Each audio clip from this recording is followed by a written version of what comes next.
a movie based on an anime. What can possibly go... Spoilers!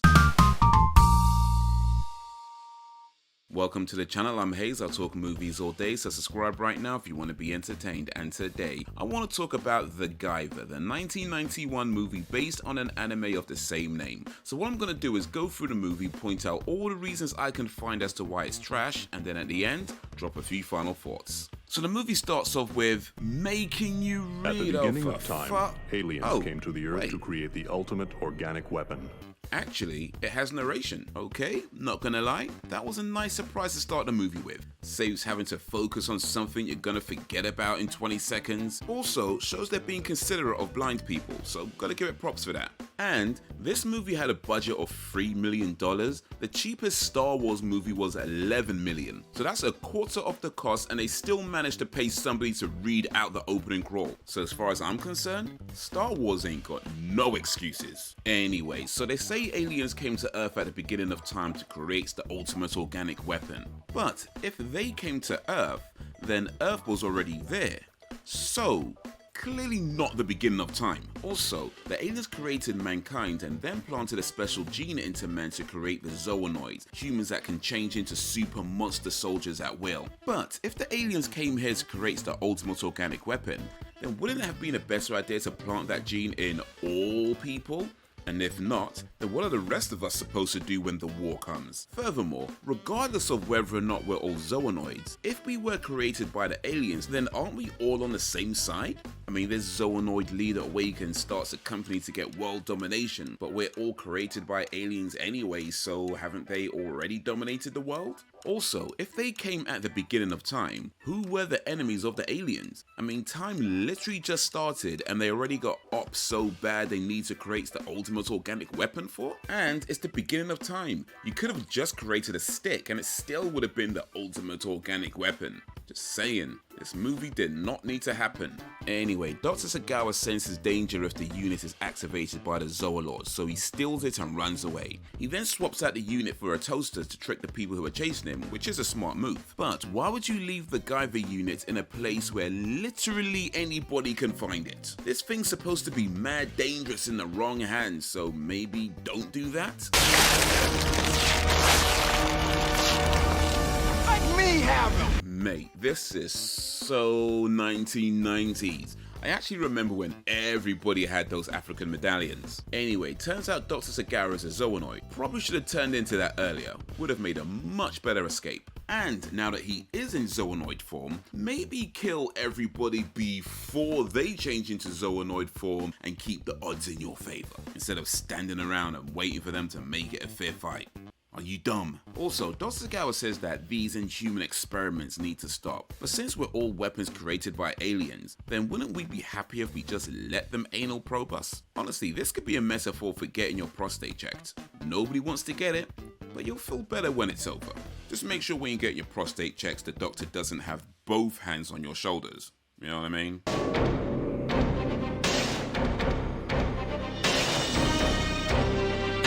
You know what, this theme music is pretty good. Like, this is something I could listen to at the gym, or, you know, when I'm walking past the gym, but, you know, same difference.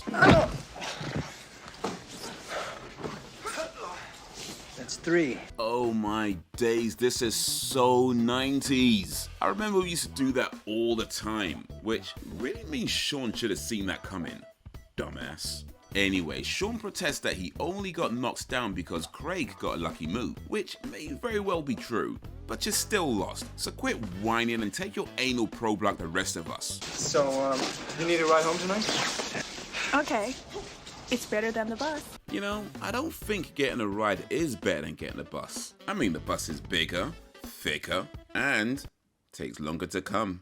Why would Max be surprised that the lady he's standing next to is Miss Kid Sagawa? I mean, he knows Dr. Sagawa, and if he's looking for Dr. Sagawa's daughter, I know you're not supposed to make assumptions or whatever, but come on! Furthermore, how would Max know to look for Misky at an Aikido school? She doesn't attend or work there. Only reason she turned up is so she can bring shame on her family. Shouldn't Max be looking for her at the nail salon? Since obviously she has immaculate nails. Anyway, it turns out Dr. Sagawa was supposed to meet Max to give him the Guyver unit he stole from the Cronus Corporation. So, what exactly was the plan? to meet a CIA agent with henchmen chasing you? How can you work in a place and not know how to steal from them? That's like the first thing you figure out when you get there. I mean, you know, stealing is wrong or whatever, but I'm just saying, first week at a new job, you know where the cameras are, you know who the security is, you know which dinner lady you can sweet talk to get extra chips, you know all of that, so this really should have been a clean steal. But okay, he got caught. Fine. When you know you're gonna meet someone, a CIA agent no less, maybe call ahead and let him know they're onto you. And this is 1991, mobile phones did exist. Well, to be fair, back in 1991, the term mobile in mobile phone, very loose definition. But still, the point is, there were ways he could have let Max know that he got made, and perhaps Max could have intervened. He'd probably still get killed anyway, but everyone else would get killed too, and this movie could have been like 6 minutes. Max. The teacher just said to pay attention. Sean didn't pay attention. Sean got hit. Again, this is 100% your own fault. So I had to look this up, but it turns out Harley Davidson did actually make scooters at one time. It was called the Harley Davidson Topper and was in production from 1960 to 1965. However, going by the pictures, that is not a Harley Davidson Topper. This dude went and put a couple of Harley stickers on a regular schmegular scooter and has the audacity to be offering ladies a ride. What is this, the 1991 Bow Wow Challenge? You know what? This guy kinda looks like a younger version of the dude from Better Call Saul. So we already know that Dr. Sagawa swaps the Guyver unit for the toaster, but how is it at no point the henchmen fought to check? I mean, when they saw him from the bridge, dude was all crouched over, suspicious like. Plus by the time they call up with him, he hadn't gotten very far, so yeah, it just seems super obvious. But here's the thing, this film is listed as a comedy, so I get not everything is gonna make sense and some things are purposefully silly. However, we're 15 minutes into the film and I have not laughed once. There hasn't been anything that's even comes close to resembling a joke. And before somebody's all like, well, this is the 1990s, comedy was different back then. True, comedy was different back then. It was actually funny. This isn't. This feels like the producers realized they were making a shit film, so they slapped the comedy tag on the poster in the hopes that the critics would go easy on it. Anyway, so of course Sean finds the Guyver unit because that's what happens when you stalk a woman and spy on her during vulnerable moments. I mean, I get they have to move the film along, but if you found some unknown thing in an abandoned lunchbox near where somebody got murdered less than 15 minutes ago, why would your first thought be, let me put this in my backpack? Like, bro, what did you think you were gonna do with it? You know, something terrible must have gone wrong for him to end up in a place like this. Are you sure something went wrong? Because I was wondering this whole time. You know, your father got killed after stealing from his boss, the CIA had to interrupt your dick appointment, and your contribution is, something must have went wrong. Well, I'm glad you cleared that up, Miss Key, because I was confused. Oh, by the way, I was being sarcastic. So my question is, where exactly did Max put that cigarette? I would hope there was an ashtray off camera, but even still, that would mean that he lit a cigarette in someone else's house just to put it out and then leave it on their furniture. Also, did Max even drink the tea that Miski made? Or did he just play with it until it got cold? Anyway, why is Max, a CIA agent, telling Miski about the Guyver? By now it's clear she knew nothing about her father's work. Probably best to keep it that way during an open investigation. Also, apparently Dr. Sagawa referred to the Guyver as the most dangerous technology since the atom bomb. But the Guyver was invented by the aliens at the beginning of time, which I'm pretty sure predates the atom bomb. So that kind of suggests that Dr. Sagawa had no clue what they had him working on, even though Dr. Sagawa was a zoonoid himself. The math ain't mathin' here. But you the one with the sugar and spice, so why don't you just act real nice? Nah, they're taking the piss. They are taking the piss. Look, I know this is 1991, things were different back then, whatever, but mate, they are taking the piss. So it turns out the henchmen don't know what the Guyver looks like and they're supposed to just bring whatever they find. That seems like a terrible instruction. Okay, this is just like that scene in Karate Kid. Except this one's shit. First of all, the guy was just offering to help. He could have just said no thank you, didn't have to push him. Twice. As far as I'm concerned, Sean deserves to get beaten up. I mean, violence is wrong or whatever. By the way, I'm kind of assuming the Kronos Corporation needed Dr. Sagawa to figure out how to activate the Guyver unit. But why? I mean, why not just play around with it until something happens? Apparently all you need to do was push the button with your head. So Thug number 3 said, "Okay, Mr. Robocop," and then the Guyver bends the gun while the Thug is still holding it. This also happens in Robocop, and just like Robocop, for the gun to bend, the guy holding it would have to be just as, if not stronger than the guy bending the gun. Sean gets all shook when he sees his reflection, but surely he would have seen his own hands flailing around, or the fact that he's looking through visors. Seriously, this should not be a surprise at this point. So this is about 30 minutes into the movie, long after Liska came back with a toaster instead of the Guyver unit, and you're only now just figuring out that he must have pulled the switch?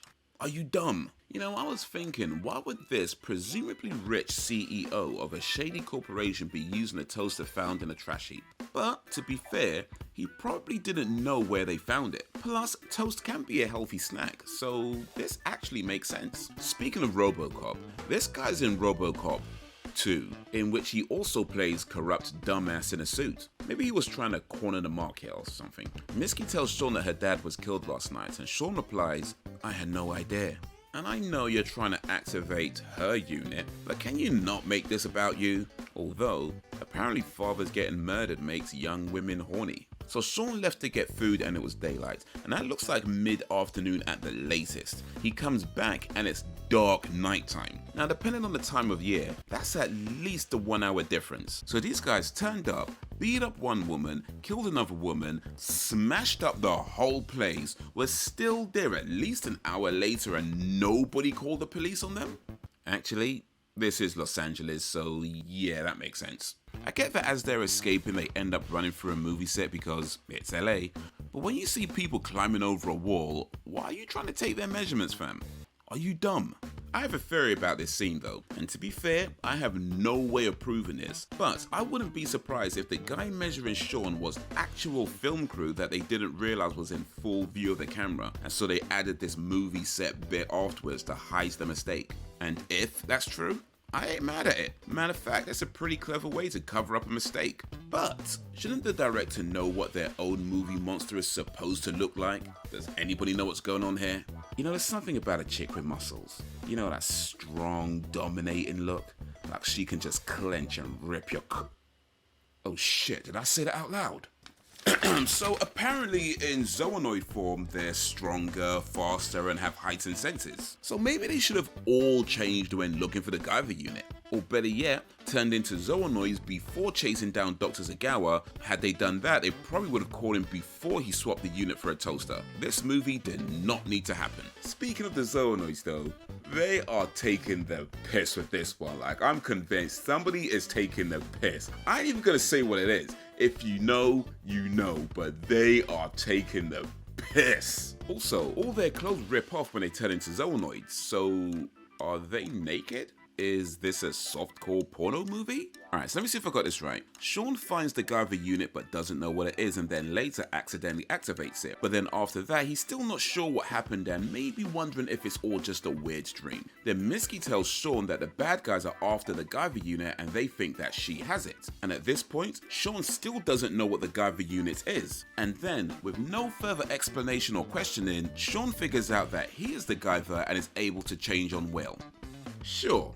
Why not? Well, let me just tell you one thing. I'm gonna boot that thing with the Guyver in it. I'm going to make you crawl. It's bad enough they make the black guy do some shitty raps, but can he at least maintain a consistent rhythm? I was thinking that the reason this fight scene is so basic is probably because of the limitations of the suits they're wearing. But then I remembered this. Yeah, really can't blame this one on the suits. You know what, that backflip was pretty cool though. I'm starting to think the majority of that $3 million budget was spent on a guy coming in to do one or two cool things, and then the remaining funds were spent on the guy who did the narration at the beginning and the guy who did the theme music. Probably had about $10 left to make the rest of the movie. So this Guyver is supposed to be the ultimate organic weapon, yet its weakness is the button on its head. I know this was created at the beginning of time and all, but really, nobody thought maybe they should cover that up. So yeah, this is a softcore porno movie. Okay. Anyway, Sean kills Weber but thinks he killed Misky. But how did Misky get knocked out? Sean didn't touch her at all. Or did she just fall asleep because the movie is so boring? Yeah, and I can understand that. Of course the old man is a pervert. I think that was a law back in 90s movies. Wait, they still don't know how to activate the Guyver unit? Why am I watching this film? Even the bloody actors aren't paying attention. Like, didn't that guy hit it and then found its weakness? Maybe start there? It's not even that complicated. This thing's been in existence since the beginning of time. Are you really telling me nobody thought of just smacking the thing? And this is 1991, back when everything could be fixed by violence. The TV not working? Smack it. The remote control battery dying down? Smack it. The vending machine didn't drop your snack? Shake it. The game cartridge ain't playing? Blow it! Okay, so that last one wasn't exactly violent, but the point is, this is at a time when you would routinely elicit some kind of physical response to an object not performing its intended task. Activating the Guyver should have been solved ages ago. This movie did not need to happen. No, I don't know. I swear 95% of Miski's screen time is crying and screaming. Once again, Mark Hamill plays Man in Tank. But you know what, I gotta give this movie credit, because it's a low budget film, so nobody got a big payday out of this. And yet, not only did they manage to convince a bunch of actors to be in this film, they managed to get someone who starred in two of the biggest films of the 80s. That's pretty impressive. But then again, I mean, I ain't trying to be rude or nothing, but maybe it weren't that impressive after all. Apparently there's more than one way to activate the Guyver. So seriously, what were these scientists doing all this time? I'm guessing the script called for Max to get caught by the Zoonoid, but really? Dude tripped over thin air. Ain't he supposed to be a CIA agent? Yeah, can't lie man, this is actually pretty cool. Can never go wrong with an unexpected gruesome death scene. Anyway, the movie ends with the Guyver having a crappy fight with the Zoolord, which of course, the Guyver wins. Sean finally gets to make out with Miski, and the corrupt dumbass in the suit has a job for Stryker, which I guess is supposed to be a setup for the sequel that never happened. Oh, wait a minute. They actually made a part 2? Why? Alright, so before I get into my final thoughts, if you liked this movie, check out these movies. If you like practical effects and gore and don't mind more than a little bit of cheesiness, then Ricky O and Dead Alive are good ones to check out. The Thing, however, is just an all-round brilliant film that you definitely must see. So let me start off with saying what I liked about the Guyver. I liked the music, I liked the practical effects, the monster suits, most of the monster suits, and it definitely did have a few cool moves in there. But I think it's fair to say this film is objectively bad. And yeah, that could sometimes still result in a fun movie, and maybe for someone out there, this is that so bad it's good film. But for me, it was just boring. This film is listed as a sci-fi comedy action horror. It wasn't funny, it wasn't scary, wasn't even suspenseful, the action was less than mediocre even by 90s standards. It was at least a sci-fi, I'll give it that, but it had a backstory that made no sense, followed by a movie that made even less sense. Now I ain't seen the anime it's based on, so I don't know how much of it is down to the source material versus filmmakers with no clue what they're doing, but I happen to know that when it comes to movies based on animes, in particular American movies based on animes, the movie version tends to be far worse. So, with that in mind, I'm just gonna go ahead and assume that the anime must have been a masterpiece. But let's get back to this movie. What stands out to me the most is that it feels like a movie that ultimately couldn't figure out how to work within its own limitations. And the most standout example of that for me was the fight scenes. A few cool moves aside, it's mostly arm waving, spin kicks and close-ups. And I'm really not sure if that's down to the suits or the actors. If I had to guess, I'd say both. But even in a low-budget 90s movie, there were ways they could have made that look a whole lot better, like maybe using a thinner material for the suit, or better yet, have two different actors for Sean and the Guyver. And speaking of acting, most of it feels like they did one or two takes and just cut together whatever they got. I mean, the acting is bad, it's really bad in this. But, to be fair, that might not be the actor's fault. This film had two directors, Screamin' Mad George and Steve Wang. Before this, they were both mostly working on creature effects, special effects and makeup, which is probably why the monster suits are one of the best things about it. But this was the first feature film either of them directed, so you effectively have a low-budget movie being helmed by two inexperienced directors. So yeah. I don't think this was the actor's fault. But that's what I think of the Guyver. What do you think of the Guyver? Let me know down below, and while you're there, be sure to like, subscribe, and drop a suggestion if you don't mind.